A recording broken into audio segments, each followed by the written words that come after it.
My family skipped my biggest moment. But when my $92 million valuation hit Forbes, Dad texted, "Family dinner at 7 p.m. Important discussion."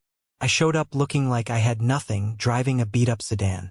They thought they were going to manipulate their invisible son into handing over a fortune to save their sinking ship. They smiled, they poured expensive champagne, and they waited for me to open my wallet. What they didn't know was that I didn't bring a checkbook. I brought the very documents that would strip them of everything they owned. Before I tell you how this whole trap snapped shut on them, let me know where you are watching from in the comments below. My name is Nathan. I am 30 years old, and I live right in the heart of the city, running a logistics technology company that I built entirely from the ground up. It was a random Tuesday afternoon. The sky outside my office window was a dull, overcast gray, matching the quiet hum of the servers in the building. I was sitting at my desk, reviewing a stack of quarterly reports, when my phone vibrated against the dark mahogany wood. The screen lit up at exactly 3:47 p.m. I glanced down, expecting an update from my lead engineer or maybe an email from our legal team. Instead, I saw a name on the caller ID that I hadn't seen in 8 full months. It was my father. I just stared at the glowing letters for a moment. For the last 8 months, my phone had been a graveyard when it came to my family. Complete and utter silence. There were no calls to check in on me, no quick texts asking how my week was going, no invitations to holiday gatherings. As far as the Miller family was concerned, I simply did not exist. But now, out of nowhere, a text message. I swiped the screen open and read the short, demanding words. "Family celebration tonight. Important news about the expansion. Don't be late. 7 p.m. at the country club." I read it twice. He didn't ask if I was free. He didn't ask how I was doing. It was a summons, pure and simple. I leaned back in my leather chair, the leather creaking slightly in the quiet office. I didn't feel a sudden rush of warmth.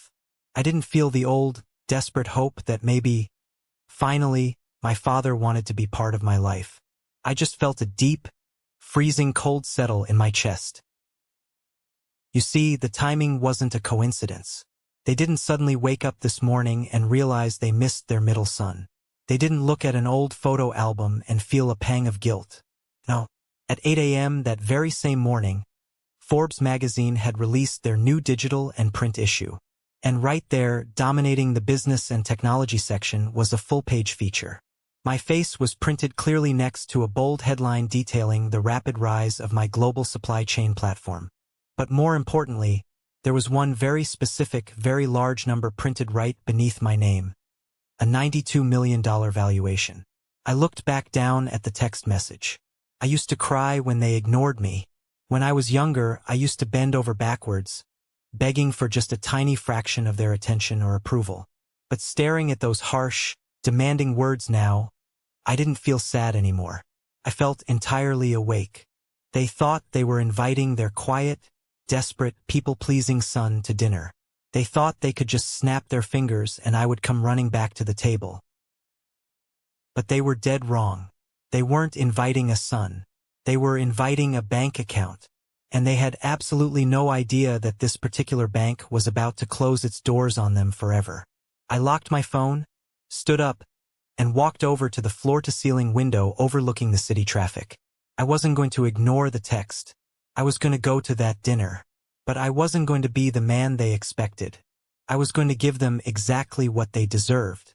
To understand exactly why I felt nothing but ice when I read my father's text message, you have to understand the night of the rain. You have to understand the night I finally thought I had made it, the night that broke the last remaining string holding me to my family. It was exactly 2 years ago.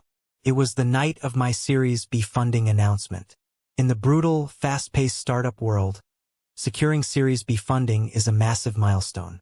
It means you survived the culling. It means serious, heavy-hitting investors have looked at your books, looked at your business model, and decided to bet tens of millions of dollars on your vision. You aren't just a kid with a dream anymore. You are a real player in the market. I had just secured $20 million in funding. It was, without a doubt, the hardest thing I had ever done in my entire life. I had worked grueling 18-hour days for months on end. I had eaten cheap, microwavable noodles standing up in my kitchen and slept on the hard carpet of my office floor more times than I could count. I had pitched my heart out to room after room of wealthy men in suits who looked at me like I was a lost intern who wandered into the wrong building. But I did it. I won. I survived the gauntlet and I wanted to celebrate. I didn't want to go out drinking with strangers or business associates. I wanted to share this moment with the people who were supposed to love me. So I went all out.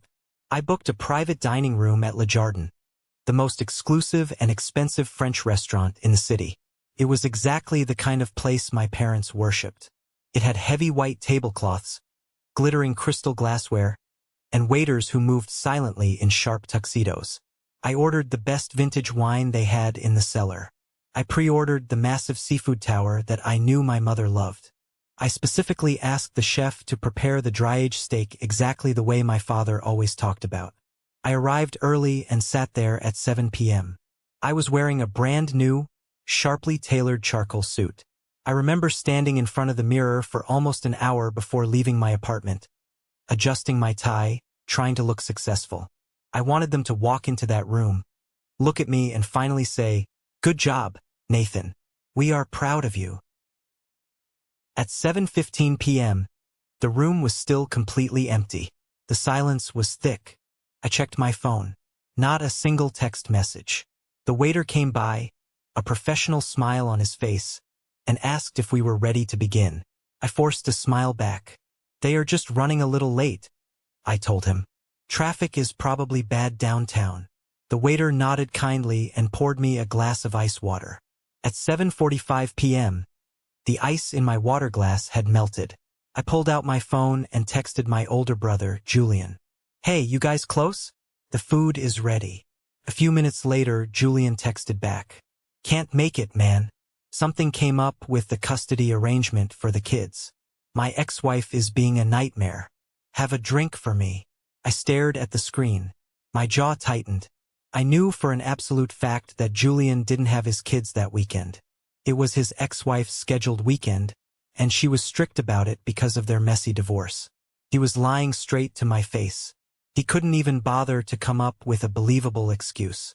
I didn't call him out on it. I just typed back, "Okay, next time." I looked around the empty, beautiful room.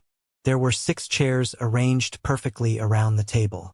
One for me, one for Mom, one for Dad, one for Julian, one for my younger brother Carter, and one for Uncle Jeffrey, who always seemed to tag along whenever someone else was picking up the check.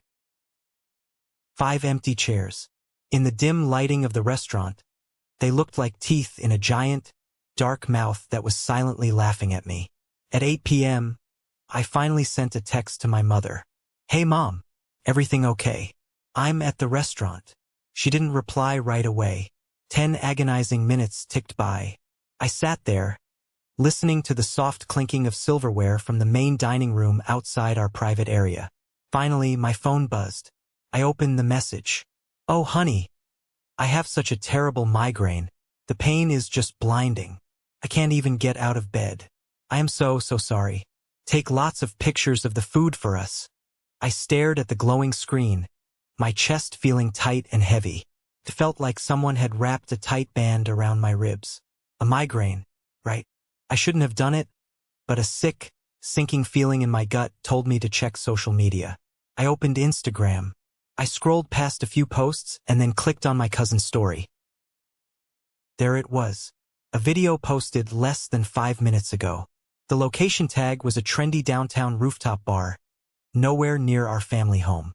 The video was loud, pulsing with heavy bass music. And right there, standing in the dead center of the frame, was my mother. She was wearing a sparkling cocktail dress, holding a massive martini glass, and throwing her head back in a loud, open-mouthed laugh. She didn't look like a woman suffering from a blinding migraine. She looked perfectly fine. She looked thrilled. I watched the video loop again. The camera panned, and I saw the banner hanging across the bar. It was Carter's influencer launch party. Carter, my younger brother, the golden child. He had woken up a week ago and decided he was tired of trying to get a job, so he was going to be a luxury lifestyle influencer instead. He had no business plan, no actual income, and no real skills. But he had a party. And my parents, my brother Julian and Uncle Jeffrey, had all chosen to go to a fake launch party for a jobless 25-year-old over my $20 million career milestone. My father didn't even bother to text me a lie. He just completely ignored my existence. I sat in that beautiful, expensive room for another full hour. The silence was deafening. Eventually, the waiter came back in. He looked incredibly uncomfortable, shifting his weight from foot to foot. "Would you like to order dinner for yourself, sir?" he asked softly, his eyes pitying me. I looked at the 5 empty chairs. I looked at the massive seafood tower sitting in the center of the table, the ice now completely melted, the expensive shrimp and oysters sitting in lukewarm water. "No," I said. My voice sounded small, raspy. "Just the check, please." I paid the bill. It was $400 for food that absolutely nobody ate. I tipped the waiter generously because it wasn't his fault my family was broken. I walked out of the restaurant and onto the street. It had started to rain, a cold, heavy downpour. I didn't pull out my umbrella. I just stood there on the sidewalk and let the freezing water soak through my brand new charcoal suit. I let it ruin the fabric. I stood under the street lamp and cried. I didn't make a sound. I just let the hot tears mix with the cold rain running down my face so nobody walking by could tell the difference. I was completely, utterly invisible. That night in the rain wasn't the first time they had abandoned me. It was just the time that finally shattered whatever illusion I had left. The pattern of being the invisible middle child had been etched into my life since I was old enough to walk. It was written into the history of every missed birthday, every forgotten school event, and every dismissed achievement.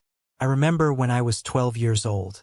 I had spent 3 months building a working, motorized model of a water filtration system for the state science fair. I poured my heart into it. I won first place in my district and was heading to the state finals on a Saturday. I was practically buzzing with pride. "We can't go, Nathan," my dad had said that morning, not even bothering to look up from his coffee and the morning financial news. "Carter has his soccer game." "But Dad," I pleaded, my voice cracking. "Carter plays soccer literally every single weekend. This is the state finals. It's a one-time event." My mother had slammed her coffee mug down on the granite counter. "Don't be selfish, Nathan," she snapped, glaring at me. "Your brother needs our support today. He's the team captain. You can't just make everything about you." They went to the soccer game. Carter's team lost by 3 goals. Carter threw a tantrum on the field, and they bought him a massive ice cream sundae to soothe his bruised ego. Meanwhile, I stood on a massive stage in a high school auditorium, completely alone, to accept my state medal. I remember the principal looking out into the crowd, searching for my parents to take a photo. I saw the exact moment he realized no one was there for me. I saw the deep pity in his eyes. I forced a smile so hard my face physically hurt. I took the medal, shoved it deep into my pocket, and walked off the stage. I never showed it to them, and they never, ever asked how the fair went. When I graduated college, they left the ceremony an hour early because Uncle Jeffrey said he was bored and wanted to beat the traffic to get a beer. When I first came up with the idea for my tech company, I sat down in my father's study. I swallowed my pride and asked him for a small loan. Just $5,000 to buy a decent commercial server to host my initial code. My father had sighed heavily, dragging his hand down his face as if I had just asked him to sell his soul. "Nathan," he said, using his condescending business voice, "startups are a guaranteed failure. You need to be realistic. Go out, find a stable corporate job, and earn a steady salary like a normal person. I am not going to throw my hard-earned money away on your little computer hobby." I walked out of his study with nothing. 2 weeks later, Julian complained that his old sedan wasn't executive enough for his fake management role at Dad's company. Dad went out the next day and bought Julian a brand new $40,000 Porsche. Julian crashed it into a mailbox a month later. Dad just laughed, clapped him on the shoulder and said, "Accidents happen, son. We'll get it fixed." They didn't hate me. Honestly, hate would have been so much easier to process. If they actively hated me, it would mean I mattered enough to provoke an actual emotional response. No, it was much worse than hate. They just didn't care. I was the furniture in the house. I was the background noise. I was safe, boring Nathan, the kid who never caused a scandal, who never needed to be bailed out of jail, who never demanded their attention. They punished me for being independent. Because I didn't constantly need them to clean up my messes, they gave me absolutely nothing. All the love, the money, and the attention went to Carter and Julian, who were absolute disasters demanding constant rescue. So, when I stood in my office looking at that text message today, 8 months after the silent treatment began, I didn't feel a single shred of hope. I just remembered the freezing rain outside Le Jardin. I remembered the 5 empty chairs. I remembered the heavy state metal burning a hole in my pocket. I knew exactly why they were calling. They weren't calling because they missed their son. They were calling because the little computer hobby they had laughed out of the room was now worth $92 million. They were calling because they were hungry, and they saw me as a walking, breathing ATM machine. I left the office and drove back to my penthouse apartment. I walked into my walk-in closet and stood in front of the massive mirror. I had to make a critical choice about what to wear to this family dinner. My closet is full of success now. I have rows of custom-tailored Italian suits. I have silk ties, expensive watches, and shoes that cost more than my first apartment's rent. I could have easily dressed exactly like the powerful CEO that I am. I could have walked into that country club dripping in wealth, wearing a Rolex, and shoved my success right in their arrogant faces. I reached out and let my fingers brush against the sleeve of a pristine navy blue suit. It screamed power and intimidation. Then I stopped. I pulled my hand back. No, if I walked into that room looking like a millionaire, their defenses would immediately go up. They would see a shark entering the tank. They would put on their best behavior, they would measure their words, and they would hide their true intentions behind a wall of fake corporate respect. I didn't want them on guard. I needed them to see a mouse. I needed them to look at me and think absolutely nothing had changed. I needed them to feel vastly superior to me. Because when people like my family feel superior, they get sloppy. They get arrogant. They drop their masks and reveal exactly who they are. I left the navy suit on the hanger. Instead, I dug deep into the back of my closet and pulled out a pair of plain, faded black trousers and a simple, washed-out gray sweater. It was clean, but it was incredibly old.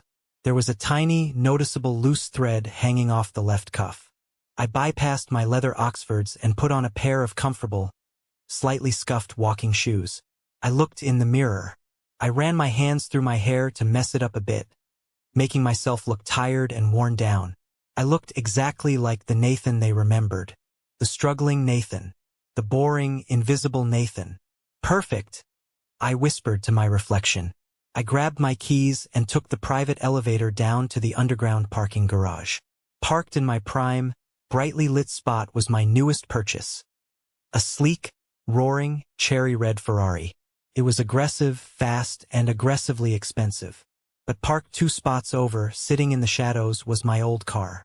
A dull, faded 2016 sedan. The clear coat on the hood was peeling. The rear bumper still had a noticeable dent from a shopping cart accident 3 years ago. I had kept it around for hauling dirty boxes or running errands when I didn't want the hassle of driving a supercar. I grabbed the keys to the sedan. When I turned the key, the engine coughed and sputtered before finally catching. The air conditioning vents rattled loudly, blowing out air that smelled faintly of old coffee and stale dust. It was the exact smell of my past struggles. I gripped the worn steering wheel, pulled out of the garage, and drove out into the darkening city. I pulled my phone out of my pocket and dialed a number. "Alina," I said when my CFO picked up. "I'm here, Nathan. The legal team has reviewed everything. We are fully armed and ready. I am on standby waiting for your signal." "Good," I said, my voice cold and steady. "I'm heading into the Lion's Den now."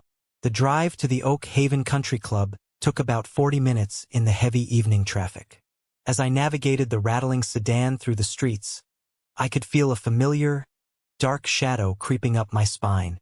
It was the old anxiety, the conditioned response of a child who was always told he wasn't good enough. It's a very physical sensation.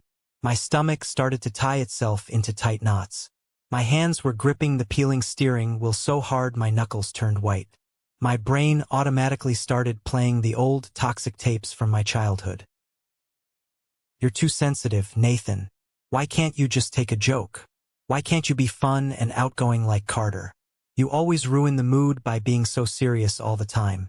I took a deep, shaky breath, filling my lungs, and forced myself to exhale slowly.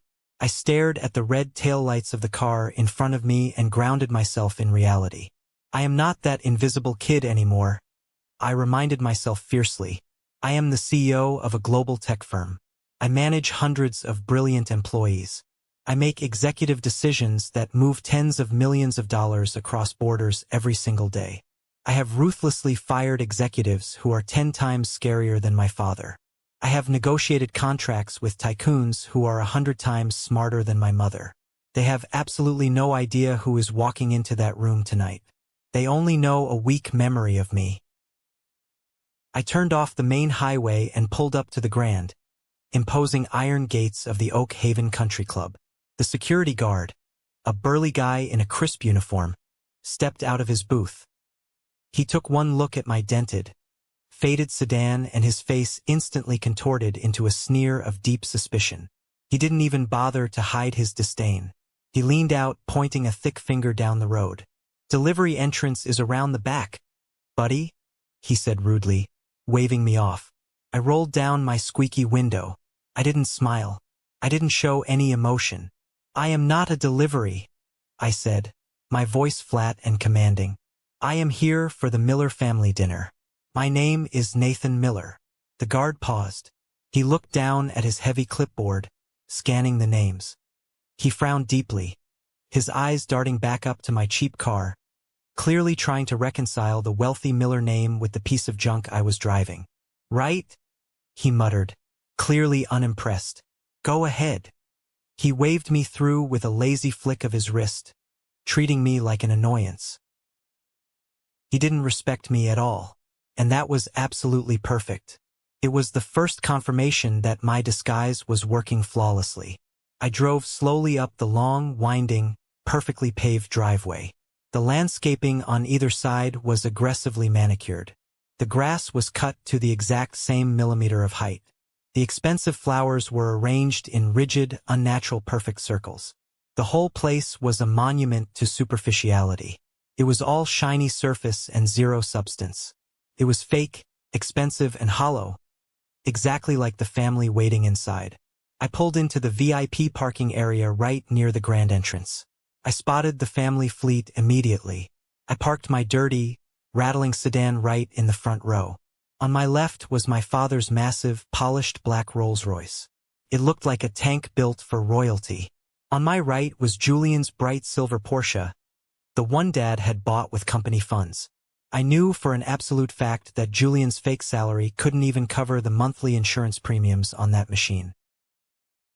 My beat-up sedan sat wedged between their extravagant luxury cars like a dirty, rusted stain on a clean white shirt. I turned off the engine. The car shuddered and died. I sat in the quiet cabin for a long moment, staring at the massive wooden doors of the club. This was it. I was walking back into the very place where I had been manipulated and diminished my entire life. I checked my reflection in the rearview mirror. I wiped every trace of emotion from my face. No anger, no fear, no excitement, just a blank, unreadable slate. I opened the door and stepped out into the crisp night air. The air outside smelled strongly of fresh-cut grass and overwhelming, expensive perfume.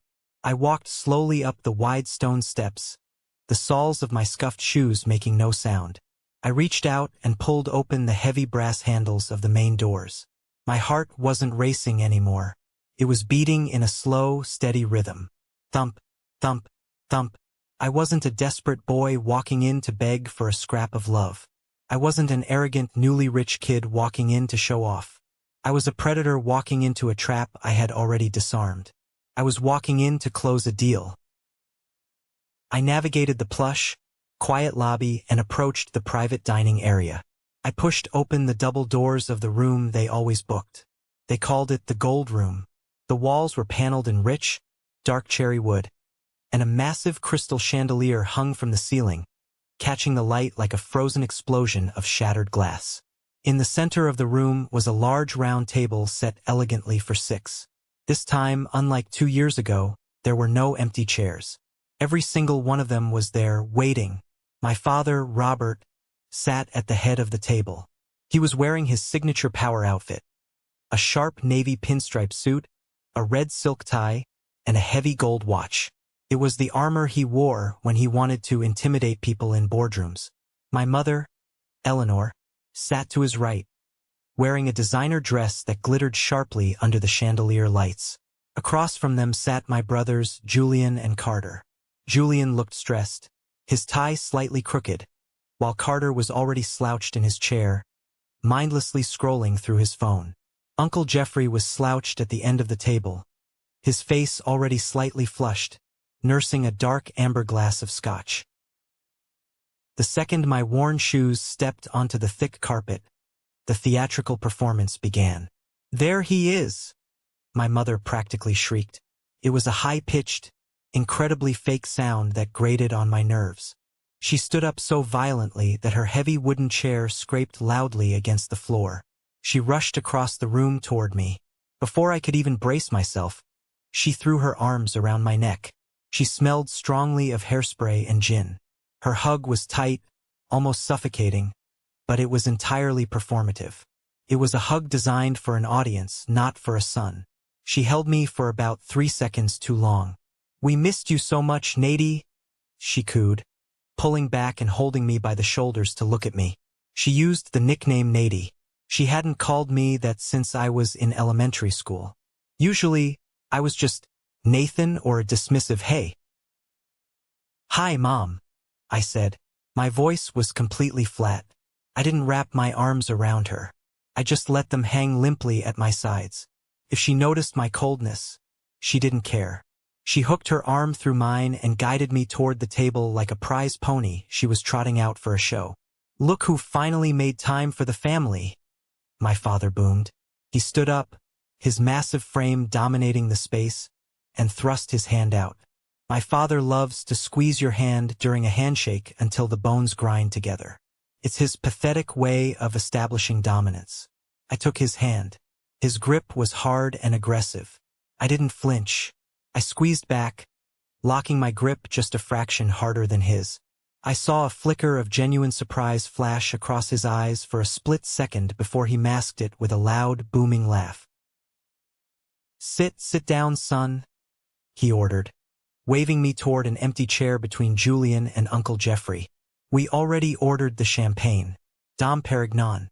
Only the absolute best for a night like tonight." I sat down.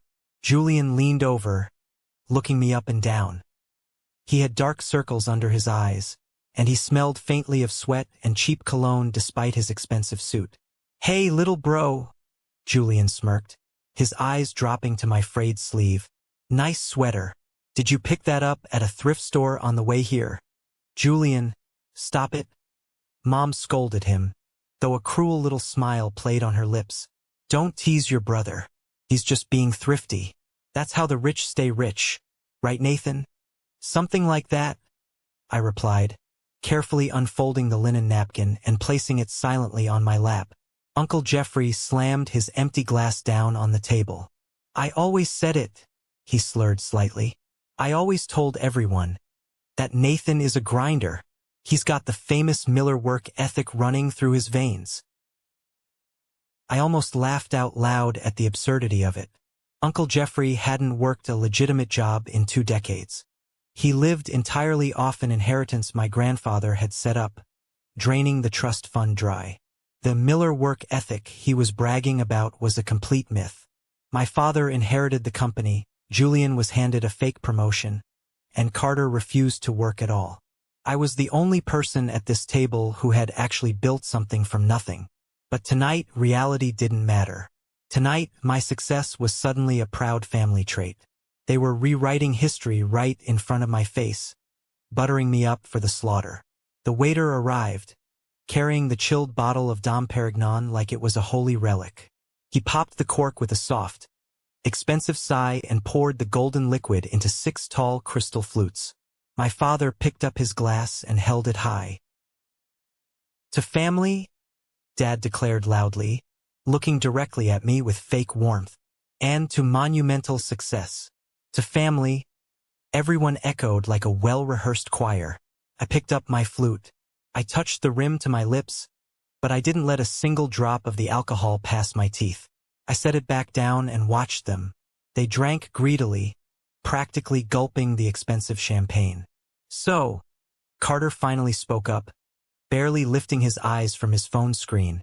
"I saw the Forbes article this morning. 92 million. That is absolutely insane, bro." "It's a company valuation, Carter," I said quietly, keeping my tone perfectly neutral. "It's not liquid cash sitting in a checking account. It means investors look at the platform's revenue and potential and believe the company is worth that amount." "Still," Dad interrupted, waving his large hand dismissively in the air, "it is incredibly impressive. Who would have ever thought?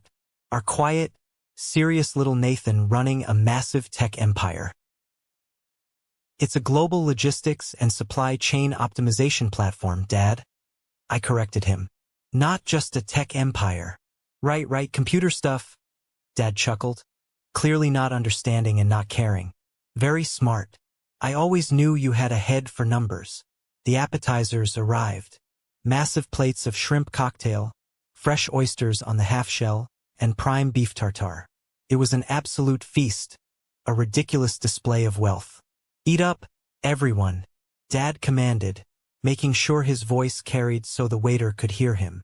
"This entire dinner is on me tonight." He said it with such arrogant pride, as if paying for dinner was some grand, heroic sacrifice.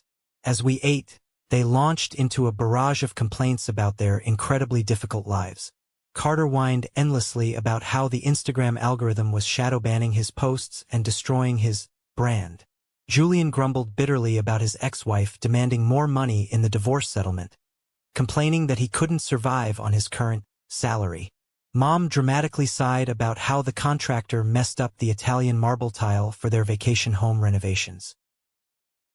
They were treating me like an old, dear friend. They were laughing, dragging me into their inside jokes, and constantly signaling the waiter to top off my untouched champagne glass.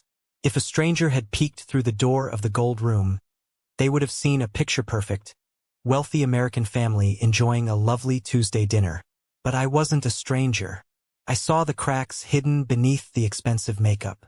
I saw the way my father nervously checked the heavy gold watch on his wrist every 5 minutes. I saw the way my mother's bright, fake smile instantly vanished the second she turned her head away. I saw Julian's leg bouncing erratically under the table, tapping out a rhythm of pure anxiety. They were incredibly anxious. They were rushing through the polite small talk. They were acting like bad actors desperate to get to the main scene. They were softening the target. I decided I had seen enough of the opening act. I wanted to see the main event. I wanted to see exactly how much they thought my soul was worth. I carefully set my silver fork down on my plate. I wiped my mouth slowly with the linen napkin. I looked directly across the table, locking eyes with my father. "So," I said, my voice cutting through Carter's whining like a knife, "your text message said you had important news about an expansion." The atmosphere in the room shifted so violently it gave me whiplash. The fake laughter died instantly. The chewing stopped. Uncle Jeffrey froze with his glass halfway to his mouth. Dad straightened his tie, pulled his shoulders back, and exchanged a quick, highly rehearsed look with my mother. "Showtime." "Yes," Dad said. His voice dropped an octave, adopting his serious, authoritative businessman tone. "I am very glad you brought that up, Nathan." He reached down to the floor beside his chair and hoisted up a heavy, black leather briefcase. He dropped it onto the table with a loud thud. Snap, snap. He undid the latches and pulled out a thick, glossy presentation folder, sliding it across the white tablecloth until it stopped right in front of my plate. The cover featured a massive, high-definition 3D rendering of a futuristic, gleaming building made of glass and cedar wood, surrounded by photoshopped palm trees. In elegant gold foil lettering at the bottom, it read, "The Miller Resort and Spa, a new era." "Open it," Dad urged, leaning forward on his elbows. I didn't touch the glossy folder. I just looked at the shiny gold letters, then looked back up at him. "What is this, Dad?" "You know the motel chain has been the financial backbone of this family for 40 years. Dad began, his voice smooth and practiced. "Your grandfather built the first one. I built the next 5. But the market is evolving, Nathan. People don't want cheap highway motels anymore. They want luxury. They want holistic experiences." He pointed a thick, manicured finger at the rendering. "This is the future of our legacy. We are going to bulldoze the flagship property, the Old Miller Inn. We are going to build a 5-star luxury wellness retreat. Organic dining, private yoga studios, cabanas at $400 a night. It's going to be absolutely gorgeous, Nady." Mom chimed in, leaning forward with wide, shining eyes. "I'm personally designing the meditation gardens. It will be the premier destination in the state.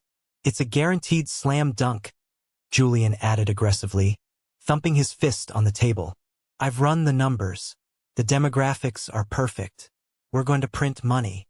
I finally reached out and flipped the cover open. I ignored the pretty pictures of smiling models doing yoga. I looked straight at the raw financial projections printed in small text in the corners of the pages. "This is a massive capital project," I said, keeping my face entirely blank. "Construction alone has to be around $15 million. 18, Dad corrected me proudly, puffing out his chest. "To do it the right way. No cutting corners." "And you have the financing fully secured for an $18 million build?" I asked softly. Dad cleared his throat. He reached for his water glass and took a slow sip. This was it. This was the pivot. "We have the primary institutional investors lined up," he lied smoothly. "The bank is fully on board for the main construction loan. But you know how these massive commercial banks are, Nathan. They are bureaucratic. They are painfully slow. Before they release the primary funds, they want to see a certain amount of liquid capital injected up front. A bridge loan, so to speak, to clear the old land liens and break ground." He paused, offering me a smile that was meant to look like warm, fatherly pride.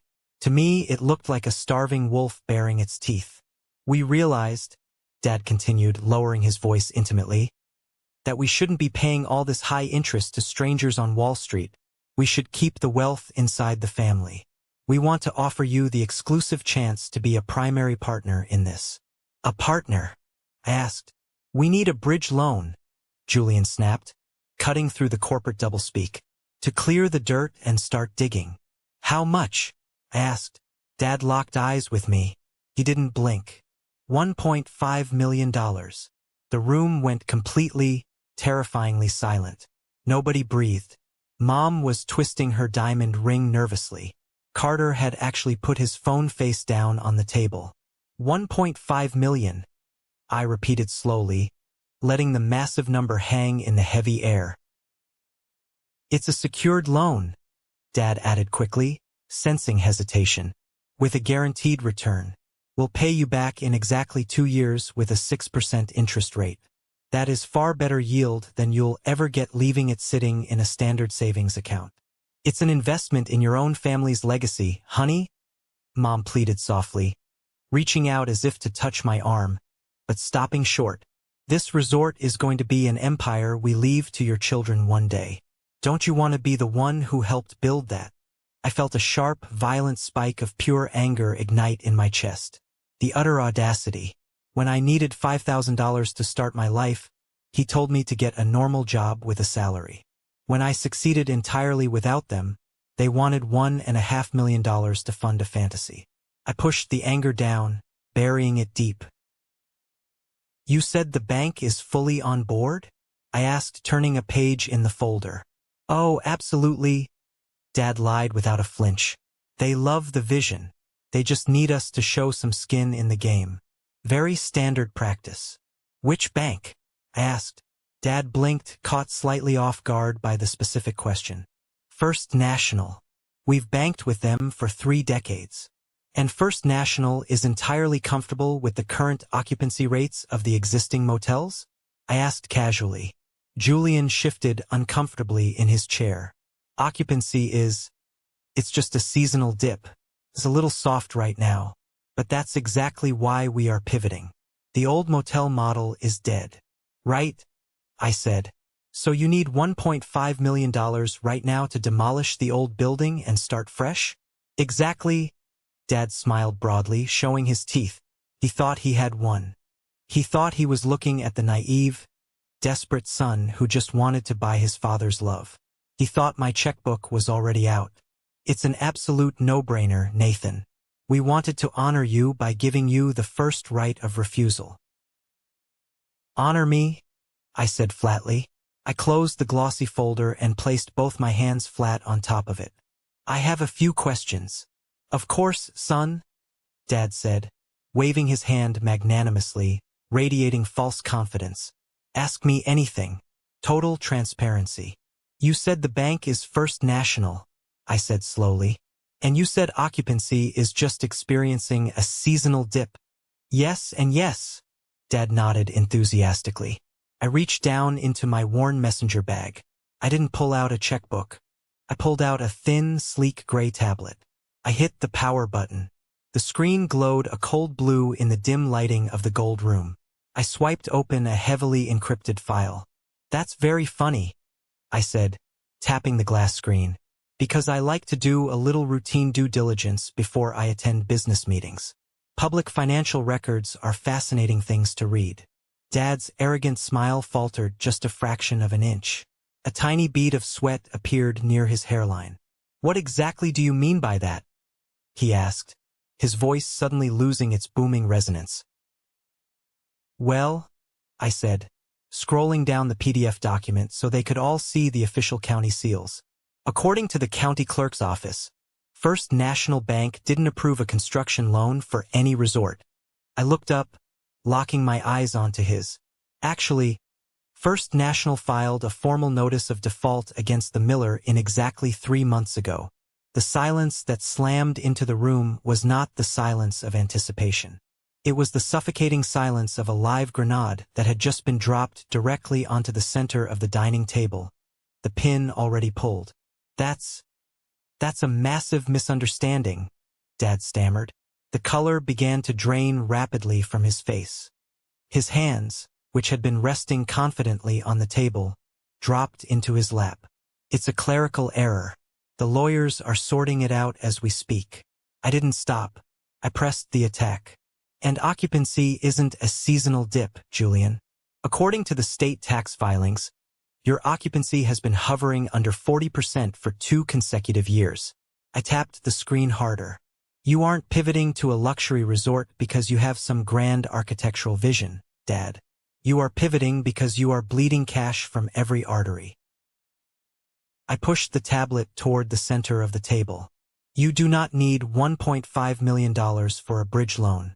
You need $1.5 million to stop First National from seizing the commercial property on the 1st of next month. You are entirely insolvent. Mom gasped loudly, pressing her hand over her mouth. Nathan, how dare you use that word in this room? It is the mathematical truth, Mom, I said, my voice as cold and hard as steel. The family business isn't a gold mine. It is a sinking ship.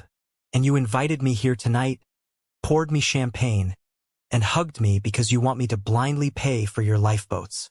It's a temporary cash flow issue, Julian yelled, slamming his hand on the table, knocking over his water glass. You don't understand the hospitality operations market. You stare at computer screens all day. Is it standard hospitality operations to borrow money from a predatory hard money lender at 18% interest? I fired back, pulling up the next document on the screen. I watched Julian's face turn ghost white. You took out a massive second mortgage against the land 3 years ago. Not from a bank. from a shady private equity group out of Chicago. I scrolled to the disbursement section, though I had already memorized every single line. And you didn't use that equity to renovate the dying motels. You stripped the equity out of the company to fund executive bonuses. You used it to pay for Julian's brand new Porsche. You used it to fund Carter's fake influencer lifestyle instead of his college fund. I turned my gaze to my mother's wrist, which was adorned with glittering diamonds. You used it to buy jewelry. We earned those bonuses. Mom cried out indignantly, her voice shrill with panic. Your father built this empire from scratch. He deserves to drive a nice car. Do you expect us to live like absolute peasants? I expect you to pay your legally binding debts, I stated simply. The facade was completely gone now. The polite, loving family act had shattered into a million jagged pieces. Dad slammed both of his massive fists onto the table. The silverware clattered loudly against the china plates. His face was a dark, dangerous shade of purple, and the veins in his neck were bulging against his silk collar. That is enough, Dad roared. The sound echoed off the cherry wood walls. The fake warmth was entirely replaced by pure, toxic rage. Who the hell do you think you are, coming into my club, investigating your own flesh and blood? We came to you with a lucrative opportunity, and you treat us like criminals. You came to me with a premeditated lie. I shot back, not breaking eye contact. We raised you, he bellowed, standing up from his chair and looming over the table. He pointed a violently shaking finger directly at my face. We put a roof over your head. We put clothes on your back. You owe us. I owe you absolutely nothing, I said. I pushed my chair back and stood up slowly. I wasn't as tall as my father, but at that moment, I felt like a giant looking down at a cornered rat. My legs were trembling slightly from adrenaline, but my voice was rock solid. You ignored my existence for 8 months. You missed my Series B announcement. You missed every milestone of my life. But the absolute second you saw a $sign printed next to my name in a magazine, you suddenly remembered you had a middle son. You selfish little prick, Julian snarled. He pushed his chair back violently and lunged forward, his hands balling into tight fists. He looked like he was ready to swing at me right across the table. Sit down, Julian, I commanded sharply. The authority in my voice was so absolute, so commanding, that Julian physically flinched. He stopped dead in his tracks and slowly sank back into his chair, looking shocked by his own obedience. I am not done, I said, sweeping my gaze across all of them. The unhinged anger in their eyes was rapidly being replaced by something much sweeter. Pure, unadulterated fear. They realized I wasn't guessing. I knew everything. The game was entirely up. You're doing this just to punish us? Carter whined, his voice trembling. He looked like a terrified child. It's $1.5 million, Nathan. That is literally pocket change to you now. You're just being a vindictive monster. I am not punishing you, I replied calmly. I am making a rational business decision based on data. The exact same way you made a business decision to skip my celebration dinner. The exact same way you made a business decision to ignore my text messages. You can't hold a grudge forever, Mom wailed. She was frantically dabbing her eyes with her linen napkin, smearing expensive black mascara down her cheeks. It's not right. Family is supposed to stick together. What about loyalty? Loyalty is a two-way street, Mom, I said, looking at her tears and feeling absolutely nothing. You were loyal to the money. You were never loyal to me. Uncle Jeffrey, who had been hiding behind his scotch glass, suddenly stood up, swaying heavily on his feet. You're a cold-blooded block of ice, Nathan, he slurred, pointing a wobbly finger at me. No wonder your wife left you. Oh wait, you never even had one. No one wants a miserable miser who counts pennies instead of helping his own blood. The insult hung in the air. 5 years ago, those words would have cut me to the bone. 5 years ago, I would have broken down, apologized, and written the check just to make the screaming stop, just to buy 5 minutes of fake peace. But I stood there in my cheap, frayed sweater, looking at these panicked, desperate people, and I realized something profound. Every single insult they threw at me was like a pair of scissors cutting the toxic cords that had bound me to them. Snip, there went my need for my father's pride. Snip, there went my desire for my mother's warmth. Snip, there went my guilt. I was finally completely free. "Are you all quite finished?" I asked quietly. Dad sat back down heavily, panting, looking defeated. "Get out," he growled, refusing to look at me. "If you aren't going to help us, get out of my sight. You are dead to us."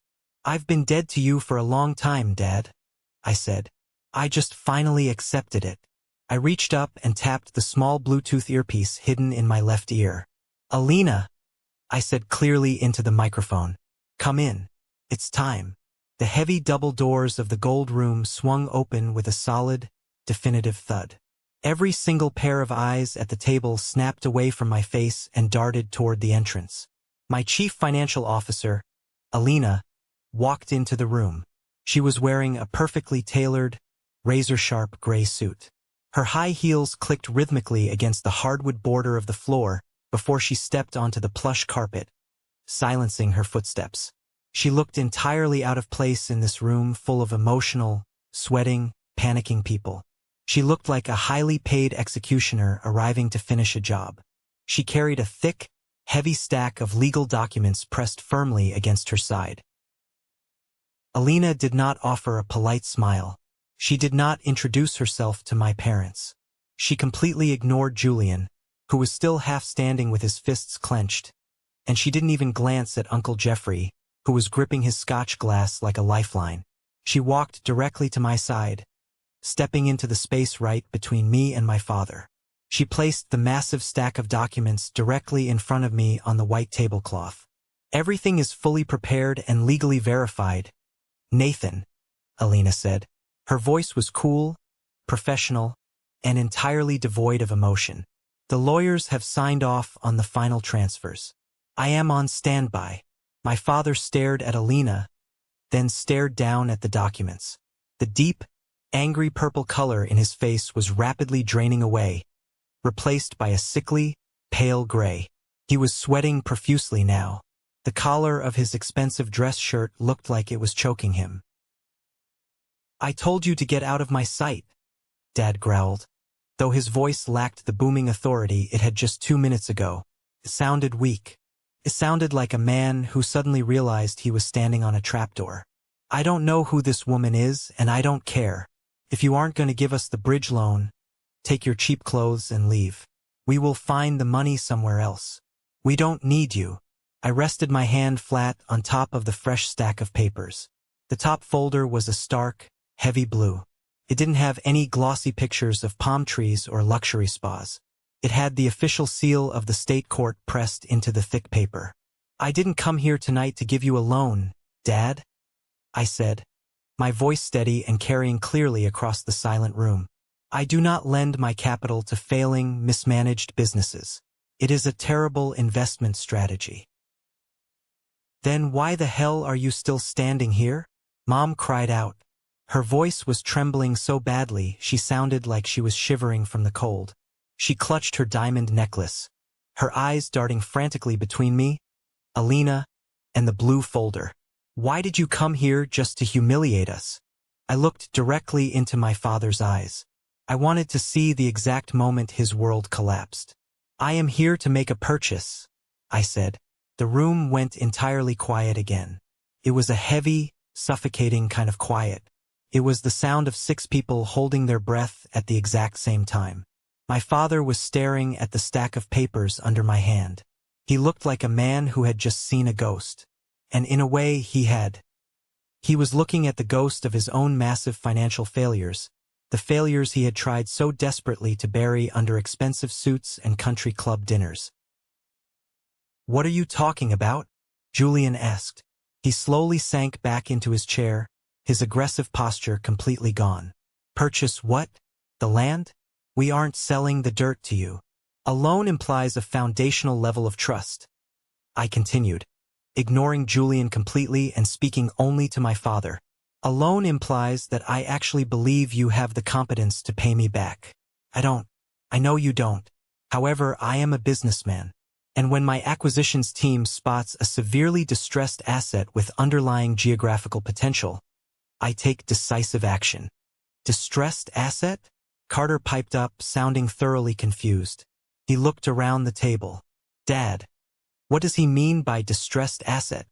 I knew about your catastrophic financial trouble exactly 3 weeks ago, I said, leaning forward slightly. My market intelligence team monitors regional commercial defaults. We saw the initial notice of default filed by First National. We saw the aggressive public filings from the private equity lender out in Chicago. You were bleeding out in public, Dad. I picked up the blue folder and held it up. I did not come here tonight to save you. I came here to foreclose on you. Foreclose?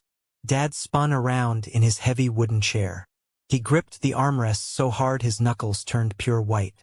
You can't foreclose on me. You don't own the commercial debt. You are just a software kid.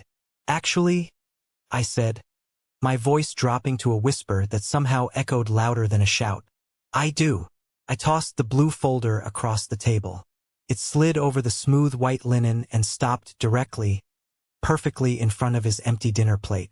Open it, I commanded. Dad's hands were shaking so violently, he could barely grip the edge of the heavy cover. He fumbled with it for a second before flipping it open. His eyes locked onto the first page. I watched his pupils frantically scan the dense legal text, the signatures, the official notary stamps. I watched his jaw go completely slack. This isn't possible, he whispered to the paper. His voice was completely gone. He sounded like a broken, defeated old man. This is illegal. What? Mom demanded, grabbing his arm and shaking it. Robert, what does it say? Tell me what it says. He bought the note, Dad whispered, not looking at her. He just kept staring blindly at the paper. He bought the second mortgage. I purchased your entire debt portfolio from the Chicago Private Equity Group yesterday morning, I explained calmly, making sure every single person at the table heard the mechanics of their destruction. They were absolutely thrilled to get rid of it. They knew you were going to default on the balloon payment next month anyway.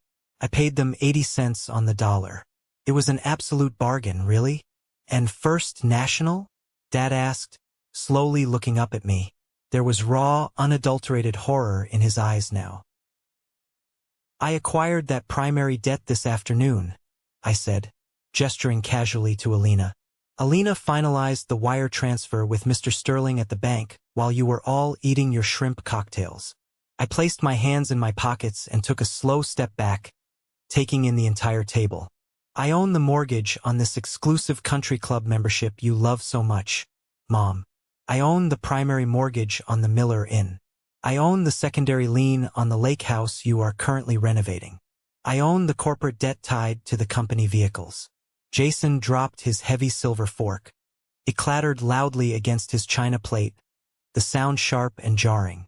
You own everything? Carter asked, his voice shrinking until he sounded exactly like the terrified little boy he used to be when he lost a soccer game. Everything, I confirmed flatly. I am your primary creditor. I am the bank. I leaned in close to my father, resting my knuckles on the table. So, when you stand up and tell me to get out and never come back, you might want to be extremely careful. Because technically speaking, you are currently sitting in a chair that I paid for. Dad slumped back against the heavy wood of his chair. All the bluster, all the arrogant, toxic patriarchy, all the aggressive energy simply drained out of his body like water out of a cracked pitcher. He wasn't the terrifying, domineering giant who used to dictate my life. He was just an exhausted, broke old man who owed a massive amount of money to the son he had constantly underestimated. Why? Mom whispered. Tears were freely streaming down her face now, ruining her makeup completely. She looked utterly terrified. Why would you do this to your own family? Just to ruin us? Just for revenge? No, Mom, I said, feeling a strange sense of calm wash over me. I did it to save the core business assets. But not for you. For me. This is the moment that changes everything. The moment I finally took back control of my life. Thank you so much for your patience and for staying with me until now. You've been amazing. Please give this video a like and comment one below to let me know you've made it this far. Not only does this help more people find this story, but it also lets me know that my experiences truly mean something to someone. Your support is my greatest motivation to keep sharing the rest of this journey. I turned back to Alina and gave her a sharp nod. She unzipped her leather briefcase and pulled out a fresh, single sheet of paper. She placed it face down on the table next to the blue folder. These are the terms, I said, my tone shifting into pure, unyielding corporate negotiation. Since you are currently in profound default on both the primary and secondary loans, I have the absolute legal right to seize the assets immediately. I could have the local sheriff kick you out of the family house tonight. I could put heavy steel padlocks on the doors of the motel tomorrow morning. I could freeze every single bank account tied to your names. Mom let out a pathetic, high-pitched whimper and buried her face in her hands. But, I continued, I am not a cruel man. I am not you. I am offering you a clean exit. I reached out and slowly flipped the single piece of paper over. It was a certified cashier's check. I am taking over full, uncontested ownership of the Miller Hospitality Group, effective immediately, I stated. The current board of directors is dissolved. All executive positions are permanently terminated. I looked directly at Julian. Your fake promotion is over. You are fired. I looked at my father. You are forcefully retired. You can't just fire me. Julian yelled, half standing again, though his legs looked shaky. I have a contract. I draw a salary. Your salary is paid by a company that no longer exists in its current form, I said coldly. Check the table, Julian. I just did. I pointed down at the cashier's check. That check is a comprehensive severance package. It is made out for $200,000. That is for the total remaining equity of your entire lives. Frankly, it is significantly more than the business is actually worth when you factor in the toxic debt you've accumulated. You take that check, you sign the transfer documents, and you walk away clean. No crushing debt. No drawn-out lawsuits. No public bankruptcy. 200,000? Dad repeated weakly, staring at the numbers printed on the paper. But the land alone, the land has to be worth. The land is leverage to the hilt, Dad. I cut him off, completely lacking sympathy. You own absolutely nothing. You are underwater. This check is a gift. It is the very last gift I will ever give you. Uncle Jeffrey gripped the edge of the table, trying to steady himself. And what if your father refuses to sign your little extortion paper? He challenged, trying to sound brave but mostly just sounding drunk. Then I formally foreclose tomorrow morning at 8 a.m., I said simply, without a trace of bluffing. I take the assets through the standard court proceedings. You get absolutely nothing. You go completely bankrupt. You lose the house to the bank. You lose the luxury cars to the repo men. But more importantly, you lose the one thing you actually care about. I paused, making sure they were all looking at me. You lose your reputation. Everyone at this country club, every one of your wealthy friends, will read in the Sunday paper that Robert Miller is a fraud who couldn't pay his bills. They will know you are destitute. I let the threat hang heavily in the air. I knew my parents. I knew their psychology perfectly. I knew that was the absolute kill shot. They could handle losing money. They could handle being poor in private. But they absolutely could not handle losing face in front of their high society friends. Public embarrassment was a fate worse than death to them. You have exactly 5 minutes to sign the transfer agreement, I said. I pulled back my sleeve and checked my watch. It wasn't a Rolex. It was a cheap, simple digital watch I bought years ago. The clock starts right now. I turned my back on them and walked slowly over to the massive bay window at the far end of the room. I looked out through the glass at the sprawling, perfectly manicured golf course stretching out into the dark night. I could see my own reflection in the thick glass. I didn't look angry. I didn't look sad. I looked incredibly calm. I looked strong. Behind me, the gold room descended into absolute chaos. I heard the frantic, messy sounds of my family completely falling apart. I heard Mom sobbing uncontrollably, wailing about the shame and the scandal. I heard Julian pacing the floor, cursing violently under his breath, muttering about his divorce lawyers and how his ex-wife was going to destroy him in the custody hearing when she found out he was unemployed and broke. I heard Carter whining about how he was supposed to pay for his apartment. I didn't turn around. I just stood there, watching the distant lights of the golf carts moving in the dark. 3 minutes, Alina's cold voice announced behind me. She was keeping time perfectly. The arguing intensified, then suddenly dropped into a fierce, desperate whispering. They were trapped, and they knew it. There was no escape hatch. There was no wealthy uncle to bail them out this time. There was only the brutal reality of their own actions catching up to them. Then I heard it, the heavy, distinct scratch of a high-end fountain pen pressing hard against thick paper. They were signing their entire empire, their entire legacy, over to the invisible son they had spent 30 years trying to forget. I waited for the scratching sound to stop entirely. I gave it a few more seconds of heavy silence before I finally turned away from the window and walked back to the table. My father was still holding the gold pen. His large, thick hand was shaking so violently that the metal tip of the pen was tapping erratically against the mahogany table like a nervous, dying heartbeat. Tap, tap, tap. He slowly looked up at me. There was absolutely no anger left in his eyes. There was no arrogance. There was only a hollow, pathetic desperation. He looked like a man standing on the very edge of a crumbling cliff, looking down at the massive drop below, realizing that the ground he thought was solid had already given way. "Nathan," he croaked. His voice cracked terribly. "Please, the legacy, the Miller name. We spent 40 years building that name in this town. The name is perfectly safe, Dad," I said, my voice like ice. "I am keeping the name on the properties. I am just changing the management to someone who actually knows how to run a balance sheet." He looked over at my mother. She was staring blankly at the ruined white tablecloth, weeping silently, her mascara a dark mess. She didn't say a word. She just gave him a tiny, almost invisible nod of defeat. She knew the game was completely over. If they didn't take the check, they would face the devastating humiliation of a very public foreclosure. They would be dragged through the local courts.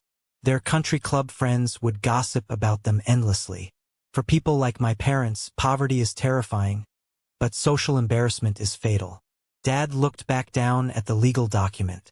He pressed the pen down one last time and signed his name at the bottom. Robert Miller. It wasn't his usual bold, sweeping signature. It was a messy, shaky scrawl. It looked exactly like a surrender. He pushed the paper away from him as if it were coated in poison and dropped the pen. "It's done," he whispered to the table. Alina stepped forward instantly. She didn't hesitate. She picked up the document, quickly and efficiently checked the signature for validity, and pulled a heavy notary stamp from her briefcase. Thump. She stamped the paper, making it official. She placed a countersigned copy of the agreement on the table in front of him. "Thank you," Alina said, her tone strictly business. "The transfer of total ownership and all associated assets is legally binding as of this exact moment." I walked around to my father's side of the table. I picked up the cashier's check for $200,000. I held it out to him. "Here," I said. He didn't reach for it. He just stared at his empty hands resting in his lap. Before the paper could fall, Julian snatched it out of my hand. He held it up, his eyes wide, greed warring heavily with absolute panic. 200 grand, Julian muttered, doing the frantic math in his head. That's practically nothing split between us. That won't even buy a decent condo in a good neighborhood. How am I supposed to pay my divorce lawyer with this? "It is exactly $200,000 more than you had 5 minutes ago, Julian," I said sharply. "And speaking of assets, you need to hand over the Porsche keys. Right now." Julian's head snapped up. his face turning an even lighter shade of pale. What? No. Absolutely no way. I need my car. How the hell am I supposed to get back to my apartment? Call an Uber, I suggested coldly. Take a taxi. Walk. I don't care. The Porsche is a registered company vehicle. The company now belongs entirely to me, and it is against my corporate policy to allow terminated employees to drive company assets. Keys. Now. You can't do this to us, Carter whined, finally speaking up, panic raising the pitch of his voice. What about my monthly allowance? What about the college fund Grandpa left me? What about my trust fund? I looked at my younger brother. I actually felt a tiny, brief flash of pity for him. He was completely clueless. Your trust fund and your college fund were heavily invested in the motel chain's equity, Carter. I explained slowly, like I was talking to a child. Dad drained both of those accounts 5 years ago to pay for the massive roof repairs on the East Wing because he didn't have commercial insurance. Didn't he tell you? Carter slowly turned his head and looked at Dad with absolute horror. You spent my money? My college fund. Dad didn't answer him. He didn't even flinch. He just remained slumped in his chair, staring at nothing, completely broken. The great Robert Miller, the man who had terrified and controlled me for 20 years, was just an empty suit. And the house? Mom asked. Her voice was barely a raspy whisper. Nathan, surely you aren't going to take the family house. Where will your father and I live? I looked down at my mother. I remembered the way she used to look at me when I was a child, like I was a muddy stain on her perfect, expensive white carpet. I remembered the countless times she had ignored my calls, dismissed my feelings, and prioritized a country club luncheon over her own son. I remembered her dancing at the bar while I sat alone in an empty restaurant. The house was put up as collateral on the First National loan 3 years ago, I said, stating the legal facts without an ounce of emotion. It technically belongs to the bank. And as we just established, I am the bank. I paused, letting the crushing reality fully sink into her mind. I am giving you exactly 30 days, I said. Legally, that is incredibly generous. Most hostile banks would serve you with a 10-day eviction notice. You have 30 days to pack your belongings and vacate the property. I highly suggest you use your portion of that severance check to find a modest rental property. Maybe something cozy in the suburbs. A rental, Mom gasped, clutching her chest as if she had just been physically shot. I cannot live in a rental. What will the girls at the club say? What will my friends think? Tell them you're downsizing, I suggested dryly. Or, for the first time in your life, try telling them the truth. Tell them you spent decades pretending to be incredibly rich while completely neglecting the actual business that fed you. Uncle Jeffrey, who had been uncharacteristically silent since the threat of bankruptcy was placed on the table, suddenly stood up. He swayed dangerously, knocking his chair back. His face was red and sweaty. You're a monster, Uncle Jeffrey spat at me, slurring his words heavily. A cold-hearted, vindictive monster. Family is supposed to stick together through the hard times. Where is your loyalty? Loyalty is a two-way street, Uncle Jeffrey, I said, my voice dangerously low.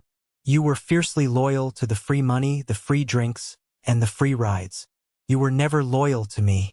And by the way, I highly suggest you stop drinking on my dime. I looked at the 5 of them one last long time. It felt like I was looking at an old photograph that was rapidly fading in the sun. Dad, defeated and broken, his legacy gone. Mom, utterly terrified of her fake social standing collapsing into dust. Julian and Carter, 2 overgrown children suddenly realizing they would actually have to get jobs and work for a living. Uncle Jeffrey, a drunk old man who had finally run out of hosts to leech off. I stood there, waiting for the heavy sadness to finally hit me. I waited for the guilt. I waited to feel bad for destroying them. But the sadness never came. Instead, I felt a massive, incredible weight lift entirely off my chest.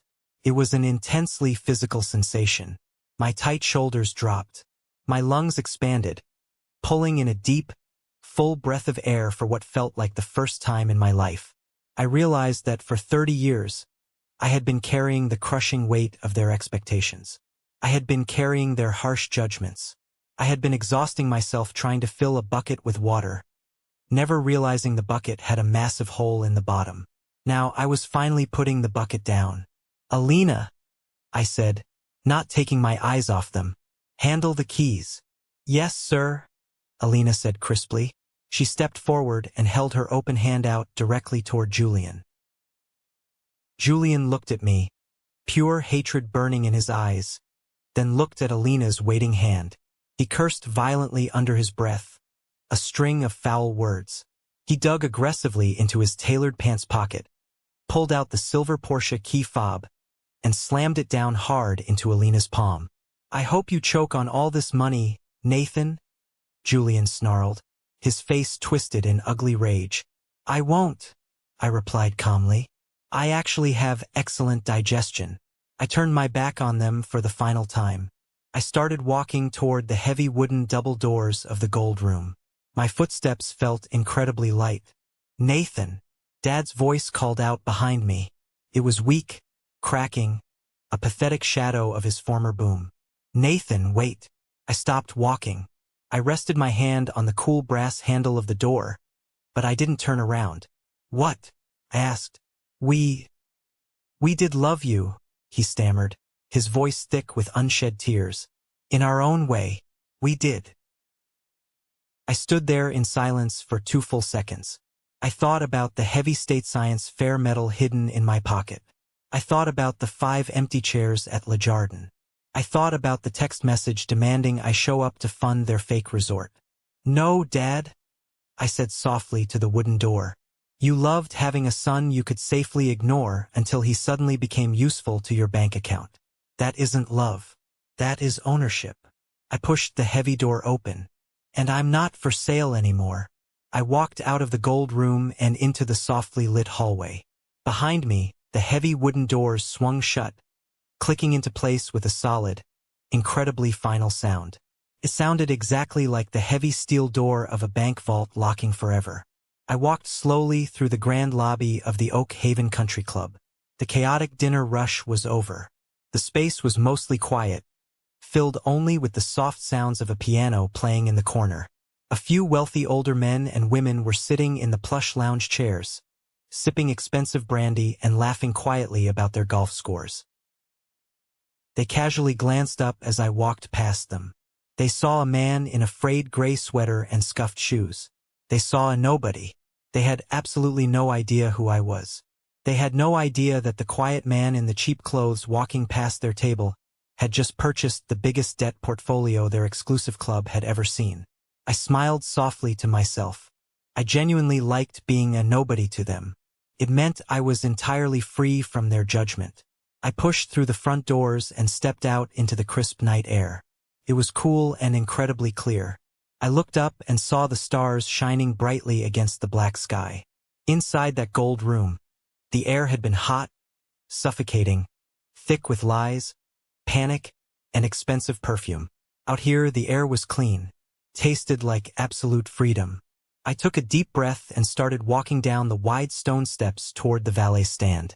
As I walked, I felt a vibration in my pocket. I pulled out my phone. The screen lit up with a new text message. It had come through less than 2 minutes ago. It was from Mom. "Nady, my baby boy, please. Let's talk about this rationally. Don't do this to your family. I can fix this whole mess. I will make your dad apologize to you right now. Just come back inside the room. We can work something out, a compromise. You are my baby boy. I love you." I stopped walking and stared at the glowing words. Baby boy.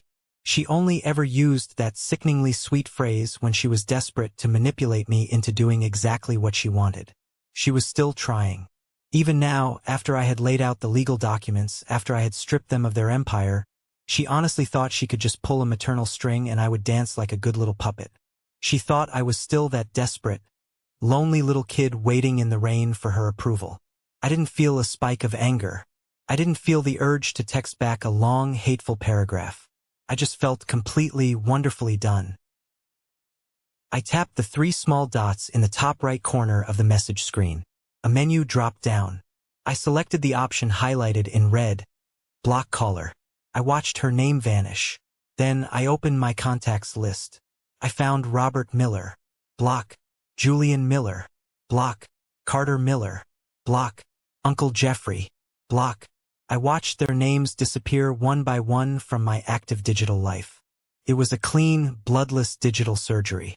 I was finally cutting out the deep infection that had plagued me for 30 years. I slid the phone back into my pocket, feeling lighter than I ever had. I reached the bottom of the steps just as the young valet jogged up. He looked at my ticket, then frowned deeply. He clearly remembered me from earlier. "The 2016 sedan, sir?" he asked, wrinkling his nose slightly, clearly judging me for driving such a piece of junk to a place like this. "Yes," I said smoothly. "The sedan." He jogged off into the sprawling lot. A few minutes later, the dull, faded car pulled up under the bright awning. The engine rattled loudly, and the brakes let out a high-pitched squeak as he brought it to a stop. Parked next to a gleaming new Mercedes and a polished BMW, my car looked absolutely ridiculous. The valet stepped out and held the driver's door open for me. He stood there, holding his hand out slightly, looking like he expected a meager $2 tip, but also looking like he thoroughly judged me for driving a rusted trash can. I reached into my pocket and pulled out my money clip. I slid out a crisp, brand new $100 bill. I placed it flat into his waiting hand. "Keep the change," I said, offering him a genuine smile. The young man's eyes went wide as saucers. He stared at the bill, then looked back up at me, his judgment instantly replaced by absolute shock. "Thank you. Thank you so much, sir. Have a great night."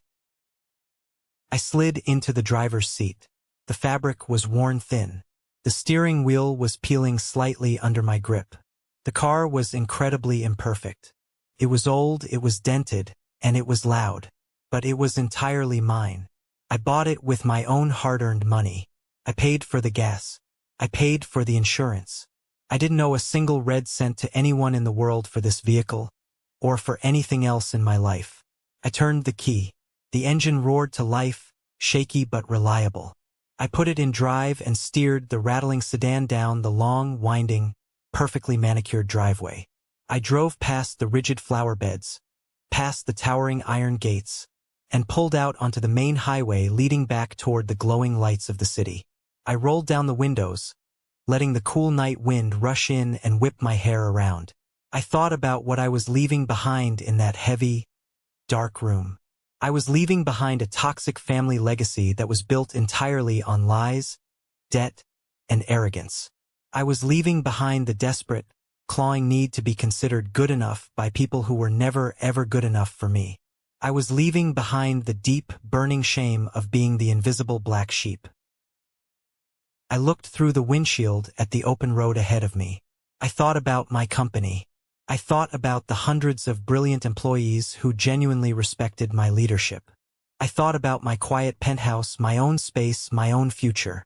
I realized something important as the miles rolled by. True revenge isn't about screaming at the people who hurt you. It isn't about getting into a fistfight or plotting ways to make them physically suffer. Real, lasting revenge is simply being incredibly happy without them. Real revenge is waking up one day and realizing you genuinely do not need them to survive. Real revenge is building yourself up, becoming so whole, so completely successful and self-reliant, that the people who tried to break you simply cease to matter. They were just footnotes now. Small, sad, irrelevant scribbles at the very bottom of the massive page of my life. I reached over and turned up the radio. A classic rock song I loved was playing through the crackling speakers. I started to hum along, tapping my fingers against the worn steering wheel. I glanced in the rearview mirror one last time. The bright, arrogant lights of the Oak Haven Country Club were rapidly fading into the distance, shrinking until they were nothing but tiny, insignificant specks of light swallowed up by the dark. I turned my eyes back to the road ahead. The headlights cut through the darkness, illuminating my path. I wasn't the victim anymore. I wasn't the invisible middle son. I wasn't the family ATM. I was Nathan, And for the very first time in my 30 years of life, I was driving my own car on my own road, going exactly where I wanted to go. Thank you for sticking around and listening to my story. It wasn't an easy one to tell, but getting it out there feels like taking a deep breath of fresh air. I hope this resonated with you in some way, especially if you've ever felt like you were standing in the shadows of your own life. Have you ever found yourself in a similar situation? Have you ever had to walk away from people who were supposed to care about you in order to finally save yourself? I would really love to read your stories, so please share them down below. And before you go, I have a quick request for the 1% Club. That's what I call those of you who actually stay until the very end of the video. If you are hearing my voice right now, drop the letter W in the comments. It stands for winner. It's our little secret code so I can see exactly who the real winners are in this community, the ones who see things through to the end. If you enjoyed this, please hit that like button, and don't forget to follow the channel so we can share more stories together. Take care of yourselves, and remember, you are always the author of your own life. See you in the next one.